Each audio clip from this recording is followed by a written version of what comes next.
اس وقت بھی الحمدللہ ہماری جماعت میں 4 ایسی خواتین ہیں جن کا معمول ہے روزانہ ایک قرآن مجید پڑھنے کا.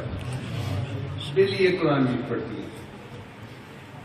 ان میں 2-3 تو ذرا 45-50 کی عمر کی ہیں، بڑی عمر کی عورتیں ہیں، مگر ایک ان میں سے بہت ینگ لڑکی ہے،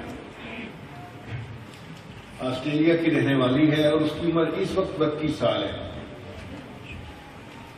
جب اس نے ایک قرآن مجید پڑھنے کا معمول بنایا تو اس کی عمر 28 سال تھی اور اس کو کینسر ڈائگنوز ہو گیا. ڈاکٹر نے اس کے خامن کو بتایا کہ تمہاری بیوی 1 مہینے سے زیادہ نہیں زندہ رہے گی، کینسر اتنا پھیل چکا ہے کہ یہ 1 مہینے کے بعد مر جائے گا. تو جب بیوی کو پتہ چلا تو اس نے قرآن مجید پڑھنا شروع کر دیا کہ یہ نسخہ شفا ہے، اللہ اس کی وجہ سے مجھے شفا دیں گے. وہ روز ایک قرآن مجید پڑھتی.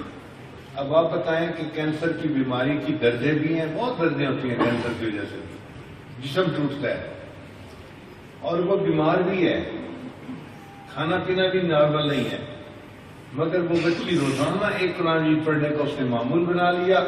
ڈاکٹر نے کہا تھا سال بعد فوت ہو جائے گی، آج اس کو 5 سال گزر چکے، روزانہ ایک قرآن مجید پڑھتی ہے، اللہ نے اس کو صحت عطا کی. ویڈیو کے نیچے سبسکرائب کے بٹن پہ کلک کریں، بیل کے آئیکن پہ کلک کیجئے تاکہ ہر نئی ویڈیو کی نوٹیفیکیشن آپ کو مل جائے.